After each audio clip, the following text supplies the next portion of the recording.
Coming up on Broncos Weekend, with Russell Wilson in concussion protocol and Kyler Murray out for the season, what can we expect as the Denver Broncos host the Arizona Cardinals Sunday at Empower Field? Find out right now on Broncos Weekend.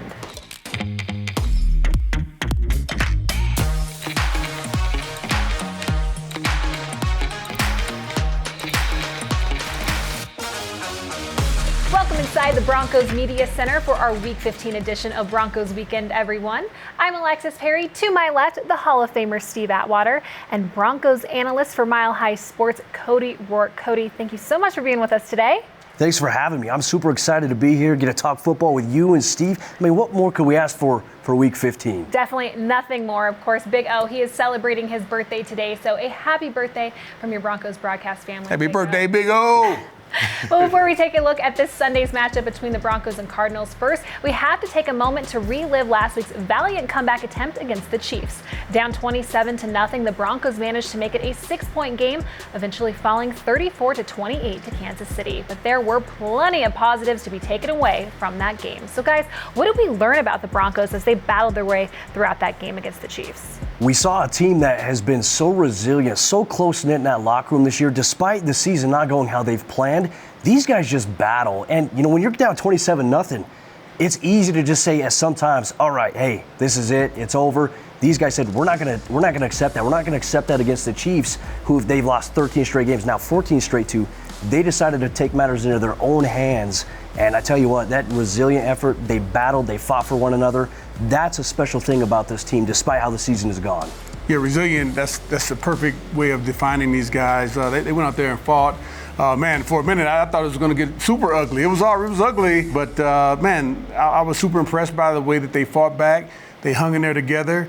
They got mad. I don't know if they were mad at each other, mad at the referees, but they were able to come together and really play some solid football for the end of the second quarter and then the rest of the second half. Well, like we all saw, Russell Wilson, he took a big hit early in the fourth quarter. As you look back at that game, how do you think that impacted the final result of that game, and how has it impacted practice throughout this week?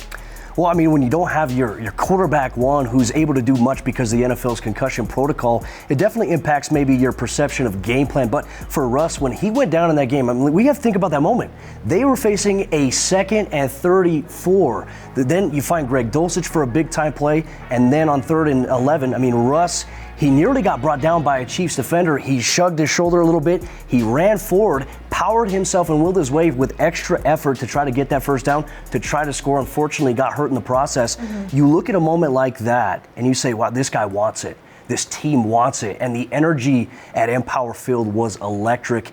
But, you know, I think the most important thing in a situation like this, Russell Wilson's safety is the most important thing, and that's what the coaching staff has emphasized this week as they prepare for the Arizona Cardinals. Yeah, that was super inspiring, that play where Russ ran up in there. Not quite as like the John Elway play, because John didn't get hurt on the play and, you know, in the Super Bowl and all that. But still, that showed Russell Wilson's grit. And I think the rest of the guys saw that and like, wow, our quarterback is giving it up like that.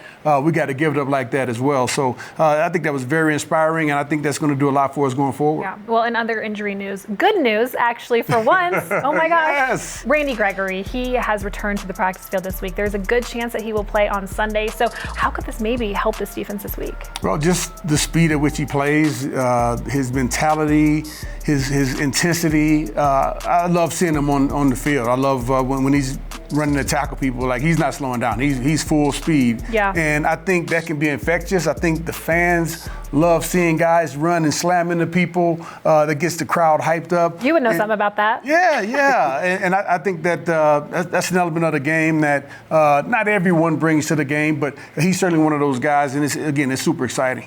He's a high motor player, and I can tell you this, watching him in training camp, he was trying to get right, he had shoulder surgery. He comes in week 1 against the Seahawks. I don't know if you remember the play. DK Metcalf catches a pass and is held up. Randy Gregory comes out of nowhere, gives him momentum by ripping the ball away, and from that moment, you don't necessarily see it right from sacks, but you see it in quarterback pressures, knockdowns, how he influences a quarterback having a clean pocket. Right. He did that through the first 4 weeks of the season, and you could definitely tell there's been a little bit of a step back in the pass rush since he went out in that game. If he's able to play this week, weekend, that's huge for the Broncos. Yes, well, as for the Cardinals, first GM Steve Keim has taken a health-related leave of absence, so we are thinking of him and wishing him well during this time. But as for the team, you guys, for those who haven't been following the Arizona Cardinals, what is the current state of that football team right now? Well, they're similar to us in terms of quite a few injuries at some key positions. And the latest one, obviously, Kyler Murray, their starting quarterback, but they have some of their offensive linemen, 3 of their main offensive linemen, high salary cap guys who are on injury reserve. And again, Kyler Murray just going to the injury reserve. So they've had a lot of frustrations this year. Yep. They were hoping to have a great season, and injuries have derailed that.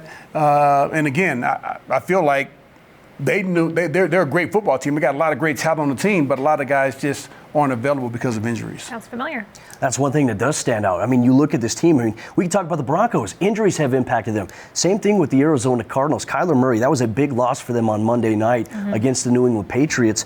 But, Colt McCoy is also another guy to keep an eye on. But this is a team that has gone through, their offense has struggled as well. And their defense has had moments where they have been on the field a little too long. But you mentioned it, Steve. They have so much talent you can't overlook. And when you look at wide receiver, they have a ton of players that we'll obviously talk about today. Yeah, tough to see quarterback Kyler Murray go down on the second play of their first drive on Monday. He is done for the year with a torn ACL. Therefore, the battle of the backups this Sunday. This will be Colt McCoy's 3rd start and 4th game played this year, and he is a true veteran in this league. So guys, when watching the film, what really stands out about McCoy's game? The Arizona Cardinals, I mean, they've been in this situation before. Last year, people recall, Kyler Murray went down with an ankle injury. Colt McCoy came in and they still found ways to win games.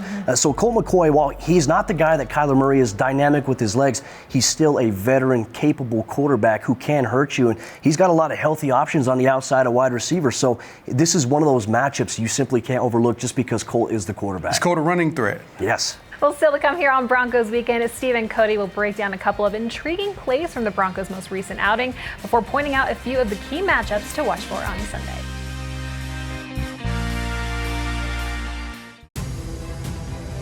DT was our number 1 guy. His play spoke for itself. Thomas is there and makes the catch. He could do just about anything on the football field. Demaryius Thomas out over the 45. Here we go. We set out for him to be the most dominant receiver here. Pass caught, one-handed, the catch of the night. He was like electrifying. Play at a time, that's all we need to do.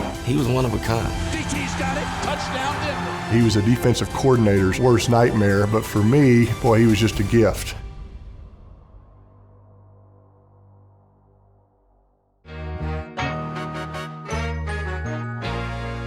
Welcome back to Broncos Weekend, everyone. Alexis Perry here alongside Steve Atwater and Cody Roark as we take a look at the film from the Broncos' Week 14 loss to the Chiefs. There's no doubt the connection between Russell Wilson and Jerry Jeudy last week was highly encouraging, but instead of looking at one of the plays that they linked up on, we're going to check out one that they didn't. It's early in the 4th quarter, 4th and 4 for the Denver Broncos, and Jerry Jeudy draws a huge defensive PI call for 40 yards. Steve, what happened on this play? This is an example of a play where you can see what Russell Wilson can do when the offensive line gives him a little bit extra time and the receivers are initially covered. And now most quarterbacks would probably take a sack in the situation, but Russell Wilson doesn't. You see Cam Fleming over there does a great job making Frank Clark not even a factor in this play. Quinn Miners also did a great job of taking number 51 to the turf. Netani Moody was able to handle Chris Jones by himself. Who would have thought that? Yeah, I mean, exactly. as huge as Chris Jones was, as much as we talked about him last week, Graham Glasgow was there waiting for George Karlaftis to come to the inside. He came to the inside, then he went back to the outside, and Calvin Anderson was able to give him a little shove there and get him away, and Russell Wilson was able to step up into the pocket, throw the ball deep. And what I like about this play from Jerry Jeudy is he saw that the safety left the middle of the field to go to help on Kendall Hinton. And Jerry Jeudy saw that, and he saw Russell Wilson was scrambling a little bit. He was able to fill that void, and Russell Wilson read that beautifully and was able to get him the ball. Well, Almost. throw the ball to him, and we drew the pass interference call. But it was a great example of what can happen, again, when Russell Wilson is given time and the receivers are on the same page, knowing that, hey, I got to find an open spot and I want to get deep. Because I think Russell prefers the deeper passes than the shorter passes. I mean, that was a big play too, because think about the moment. Fourth quarter, I mean, you have momentum. You're battling back. You're riding off of that second quarter, that third quarter, opening touchdown drive to Marlon Mack. Fourth quarter, fourth down. Hey, that's a big moment, right? So you know what? In big moments, big-time players make big-time plays. Russell Wilson, the offensive line, gave him time. He delivered that downfield. And usually in a situation, you and I are DBs, Steve. So one thing we look at the safety for Kansas City. You got to find a way to get your head across. Jerry Jeudy took advantage and tried to fight for the football. The DB tried to make a play. Jerry drew the penalty. And you know what? The Broncos, they were in business getting closer to the red zone, which they haven't had a lot of success doing that all year. Big time play there. Well, on the defensive side of the ball, like we all know, the Denver Broncos, they picked off Patrick Mahomes 3 times. Josey Jewell with 2 of those INTs. So as we take a look at Josey Jewell's first pick of his career, this one here late in the first half on Sunday. Steve, what did you see, and how did Josey Jewell put himself in perfect position to make the play? Josey Jewell was in perfect position to make a play on this ball. This is the type of defense that I'm hoping that we'll see many times against the Arizona Cardinals, because they run a lot of short and intermediate routes, so this will work well. It's a 4-man rush defense where Josey Jewell is actually sitting back. He's called what they call the robber, where he's kind of reading the quarterback's eyes. He's got back about 9-10 yards, waiting for someone to come into that area, and everyone else was playing outside leverage on their receiver, except for the outside guys. The 2 inside guys were playing outside leverage. You saw Justin Simmons. He was outside of his guy, hoping that he came to the inside. Yeah. And Josey Jewell just read his eyes, and he was drawn right in front of Travis Kelce, was able to make a great catch. A lot of times players don't make those plays, but he was able to hold on to it, shows his great hands. Now, Shelby Harris isn't here. Now this Josey Jewell got the greatest hands on the team. Seriously, great catch. Hands on the team. Well, hey, in the offseason, George Payton said when he re-signed Josey Jewell, he's a glue guy for our defense. And you've seen that every single time he's been on the field. Now, for him to get his first career pick, that's awesome. But that was the catalyst that drove the Broncos to score points. Yeah. They finally capitalized off of a takeaway. But on that play in particular, patience by Josey Jewell, because how often do we see Patrick Mahomes and this Kansas City Chiefs offense attack the middle of the field because long developing plays? Mahomes won't even look at a receiver. He'll throw a no-look pass, and Josey was patient the entire way. He didn't necessarily have to look back and see where Kelce was. He trusted his guys, as you mentioned, playing outside leverage to do their job, and he was in the right spot at the right time. And you know what? Lightning struck twice. You know what's crazy is that this is Josey Jewell's first time getting an interception in the NFL. Well, he was in position to make a couple of more, well, not necessarily in position, but he was close to getting another 2 picks. So, man, hats off to him for getting that first one there and then a second one later in the game. So you tell me he could have had 4 picks on Could have had 4. Well, I mean, he was close. Give or take. He got close, yes. Give or take 1 or 2. All right, well, coming up on the other side of the break, we'll discuss the Broncos' key matchups against the Cardinals. Don't go anywhere.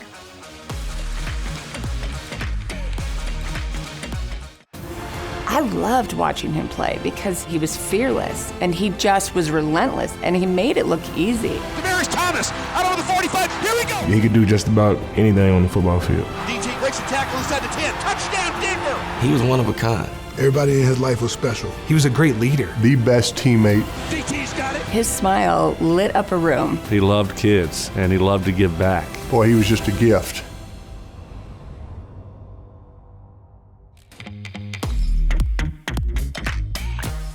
Thanks for sticking with us for this final segment of Broncos Weekend, everyone, as we get into the details of Denver's Week 15 contest with the Arizona Cardinals. Cliff Kingsbury's Cards are coming into this game after losing their 3rd straight, and he's also starting his backup quarterback for the remainder of the season, Colt McCoy. Like we talked about earlier in the show, you guys, he will be the signal caller for this game, and there is a ton of talent for him, from DeAndre Hopkins to Robbie Anderson, Trey McBride, even James Conner out of the backfield. So what does this Cardinals offense do really, really well, and how does this Broncos defense contain them this week? Well, Steve mentioned it earlier. They love to just attack you with small chunk plays, and then they'll take a shot downfield. DeAndre Hopkins has been on a little bit of a tear since he's come back, and heck, he had a highlight play on Monday Night Football. He was out of bounds. He still hauled it in one-handed from 40 yards out. Man. He has unbelievable body control, but you mentioned all these other weapons. James Conner, just a guy with heart. The Broncos have familiarity going against him when he was a member of the Pittsburgh Steelers. DeAndre Hopkins, though, is primarily their biggest threat. And you mentioned Trey McBride, obviously a local product here out of Colorado State. He's getting a lot of time with Zach Ertz, who went down with a season-ending injury. I also have to throw caution to the wind here. Marquise Hollywood Brown. Yep. The Broncos saw him last season when he was a member of the Baltimore Ravens, where he got behind the Broncos secondary because he's explosive, he's fast, and he can make the big play. They have a multitude of options, and so this is where the Broncos defense really has to be dialed in this week. Communication on the back end of the secondary has to be key. Defensive communication has to be key, but I also think that we're going to have to put some pressure on Colt McCoy. Now, again, they have tons of receivers at the running back position. James Conner, not only can he run the ball effectively, he can also catch passes out of the backfield and hurt you that way. And the plethora of receivers that they have who are super talented is just on another level. So the more pressure we get, the less time they'll have and the shorter passes they'll have to throw. So I'm hoping that Coach Ejiro Evero draws up a lot of blitzes this week. Yeah, well, as for the Broncos offense, Jerry Jeudy, he switched to the X position last week and he had a career game with 3 touchdowns. You guys, why was he able to find such success in that position? And really, if you're Vance Joseph going up against Jerry Jeudy this week, what's the key to slowing him down? Well, I think he has such success because they threw him the ball. I think he can do that same thing in the slot position. And if you watch the game fully, you'll see they jammed him up a couple of times and they had to where he wasn't able to get out of there. When he's off the line of scrimmage, they can't do that. And I don't think anybody will be able to touch him if he's in the slot. So I would say wherever he is, just get him the ball. Yeah, but you were screaming that last week. Yes, you really Jerry Jeudy the ball. I know. I mean, we were talking about it pregame. I mean, we were all sitting there, feed Jerry Jeudy, because with Courtland Sutton being out, you have to find a way to get one of your best playmakers the ball. And I applaud the coaching staff. They moved him to where Courtland Sutton was getting some reps at X. But as you mentioned, being off the line of scrimmage as a corner, you can't lunge. If you lunge, he's going to beat you. And he's got some of the best release footwork in the National Football League. Not to mention, he can create separation. But also, when you face zone coverage, he knows how to manipulate, find the soft spots. We saw that with Jerry Jeudy.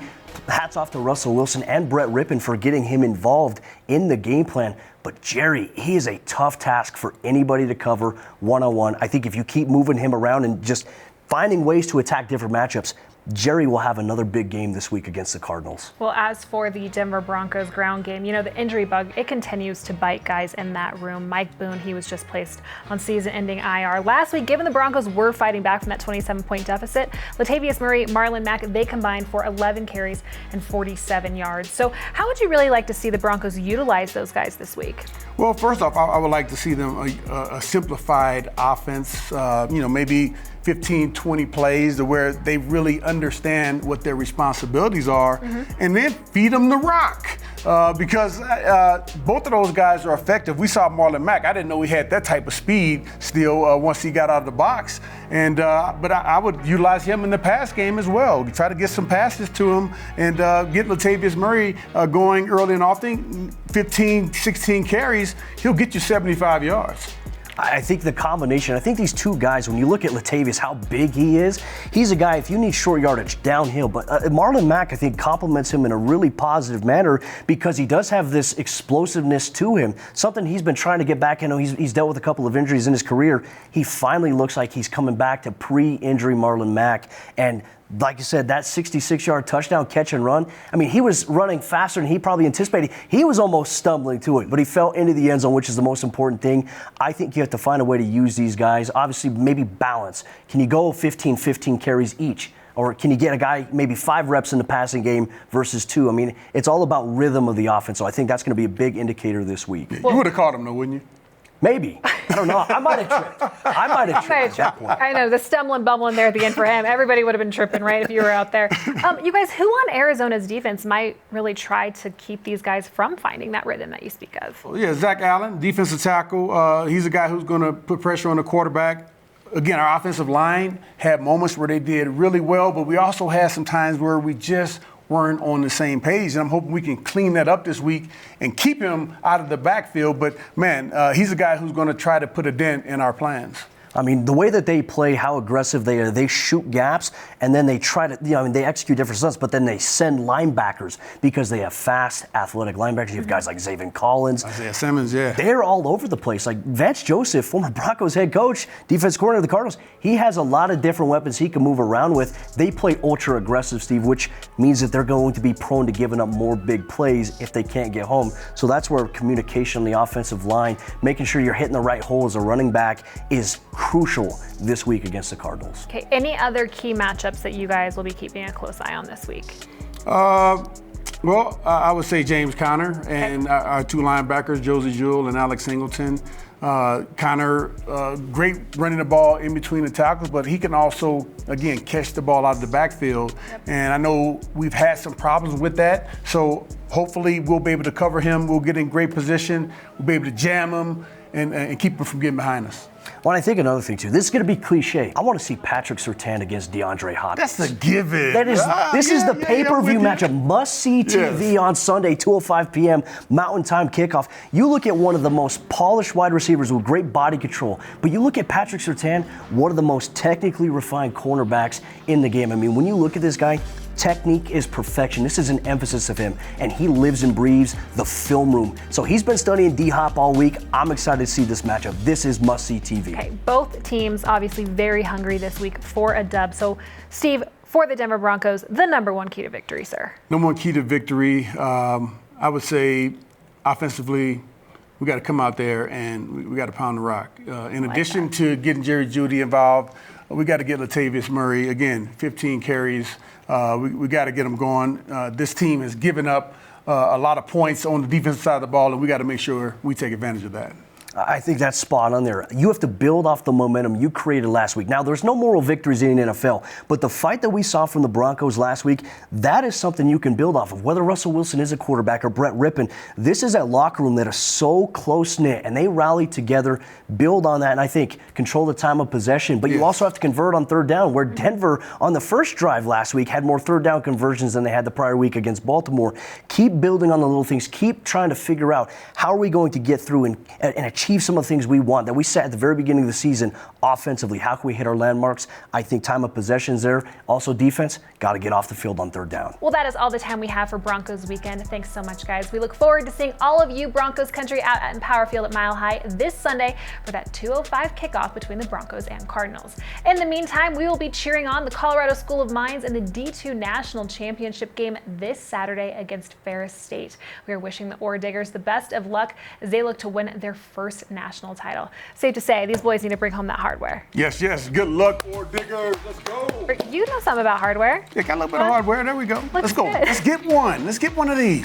All right, guys, for Steve Atwater and Cody Roark, I'm Alexis Perry. Thank you so much for watching.